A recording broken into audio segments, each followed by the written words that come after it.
Welcome to another exposition on Moments with God. Today's exposition, we're going to talk about the application of Judges chapter 18. And I'm going to start the reading from Judges chapter 18, and then we'll pick some few selected verses as we go along. So in Judges chapter 18, it said, "In those days there was no king in Israel, and in those days the tribe of the Danites sought them an inheritance to dwell in. For unto that day all their inheritance had not fallen unto them among the tribes of Israel." So we understand from the Bible that Joshua led the children of Israel to the promised land, that is, into the land of Canaan. And he divided the land by lots to the tribes of Israel. And the lots of the Danites also came to them. But all that was given to them, some part remained unsubdued. And the Bible also made us to know that in the book of Joshua chapter 19 verse 47, that the coast of the children of Dan went out too little for them. Therefore the children of Dan went up to fight against Leshem. So here we are in Judges chapter 18, and it says from here, "And in those days the tribe of the Danites sought them an inheritance to dwell in. For unto that day all their inheritance had not fallen unto them among the tribes of Israel." So we can see here that they have been allotted their portion of land. But like I said, some part of that land still remain unsubdued. In verse 2 said, "And the children of Dan sent of their family 5 men from their coast, men of valor, from Zorah and from Eshtaol, to spy out the land and to search it. And they said unto them, Go search the land. Who when they came to Mount Ephraim, to the house of Micah, they lodged there." So this particular family sent out 5 men to search out the land. Now in verse 7 of Judges chapter 18, it said, "Then the 5 men departed and came to Laish." Laish was a city formerly called Leshem. "Then the 5 men departed and came to Laish, and saw the people that were therein, how they dwelt careless, after the manner of the Zidonians. And there was no magistrate in the land that might put them to shame in anything. And they were far from the Zidonians, and had no business with any man." So here in verse 8, they came back to give the report to their brethren. So like I said, today's exposition will be looking at the application of the book of Judges chapter 18. Now, to understand this exposition better, I would like to break it into 4 major points. First point is the search for an inheritance by the Danites, which we've seen in Judges chapter 18 from verse 1 and 2. Then the second point is the discovery of a city called Laish. And the third point is the lifestyle of the people of Laish. And lastly, the overthrow of the city.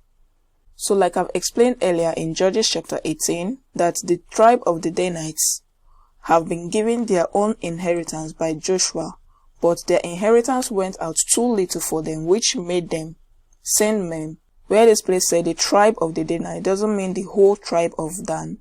It means a family among them. Like we see in verse 2, that the children of Dan sent of their family 5 men. So it's not talking of the whole tribe of the Danites, but a particular family or some family that are still yet to possess their inheritance. So why they go to search the land? In verse 7, the 5 men came to a city called Laish. Upon coming to the city of Laish, they saw the people that lived in the city and how they lived. This brings us to the second aspect, which is the lifestyle of the people of Laish. It says, "And saw how the people that were therein, how they dwelt careless." So here is the lifestyle of the people of Laish. They dwelt carelessly, after the manner of the Zidonians here, quiet and secure, and there was no magistrate in the land that might put them to shame in anything. And they were far from the Zidonians, and had no business with any man. So all this underlined, beginning from here, tells us the lifestyle of the people of Laish. Firstly, they dwelt careless, after the manner of the Zidonians, quiet and secure. The Zidonians seems to be their protector or confidant, which made them quiet and secure. So they never thought that their land could be invaded by anyone because of their strong confidence, but not realizing that their city was far actually from the Zidonians here. It was also recorded that they had no magistrates in the land that might put them to shame in anything, which means they have no authority head that will bring them to order or show them how and how not to do things. So the lifestyle of the people of Laish are signals to the children of Dan that this city can be subdued. Judges chapter 18 verse 27 talked about the overthrow of the city of Laish. It said, "And they took the things which Micah had made, and the priests which he had, and came unto Laish, unto a people that were at quiet and secure. And they smote them with the edge of the sword, and burnt the city with fire. And there was no deliverer, because it was far from Zidon, and they had no business with any man, and it was in the valley that lieth by Beth Rehob. And they built a city and dwelt therein." After this particular family of the Danites came into the city of Laish, they smote them with the edge of the sword and burnt the city with fire. Take note in verse 28, it said, "And there was no deliverer." There was no deliverer. Not that there could be no deliverer, but there was no deliverer because it was far from Zidon. Just like I said earlier, the people of Laish have their confidence in the Zidonians, because the Zidonians were their closest neighbor, and as well not just a close neighbor, but they're a very large and powerful people. But the people of Laish failed to realize that they were far from the Zidonians, so it was like a false confidence which they had. Secondly, there was no deliverer because they had no business, as we see here, with any man. Thirdly, there was no deliverer because they built their city in the valley. So this is a false confidence the people of Laish had, who largely depended on the Zidonians for their protection, but were taken unawares by the children of Dan, who subdued their city and burnt it with fire. Now, what is the application of all this? Though this is exactly talking about how the tribe of Dan went to possess the remaining of their lot that was apportioned to them. But there's an application here which I want to point out, and this application depicts how the enemy, which is the devil, behaves towards its victim. First of all, he gives them a false confidence in what they have, a false confidence in their power or protection or whatever it is, but never making them realize that they are alone and they have no helper. Judges chapter 18 is telling us how the devil drives his victim to a tight corner and then strikes. Applying this to our spiritual life, I'll put it this way, and this is the lesson I got from this study. When the devil tries to take a believer or someone into a tight corner, he first of all makes them feel that they have need of nothing. And when they begin to feel this way, they become indifferent, they become careless, they become quiet and secure like the people of Laish.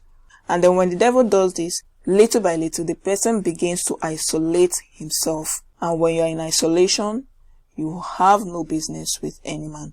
When the devil does all these things, he has successfully taken that person into a tight corner. And once he achieved this, he will strike, as we saw in verse 27 and 28. The message I want to bring out from this teaching of the book of Judges chapter 8, from verse 1 and 2, 7 and 8, 27 and 28 is, we should not live in isolation, no matter how prosperous we become. We should not ever think we have it all, especially when it comes to spiritual matters. God wants us to have some self-examination every now and then. The people of Laish, they were quiet and secure because they never thought, it never came to their mind that one day they could be visited and have their city invaded and even burnt with fire.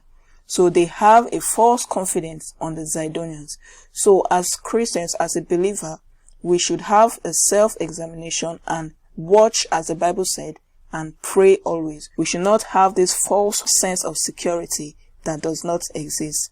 Secondly, we should not be far from God. We should have constant fellowship, constant devotion, come in touch and in contact with God and also with God's people. So we have business to do with other people, believers of like minds. This way, it will be very difficult for the devil to put that believer into a tight corner. But if it becomes the other way around, like the people of Laish, the devil have an opportunity to strike, and when he does, help will become very difficult.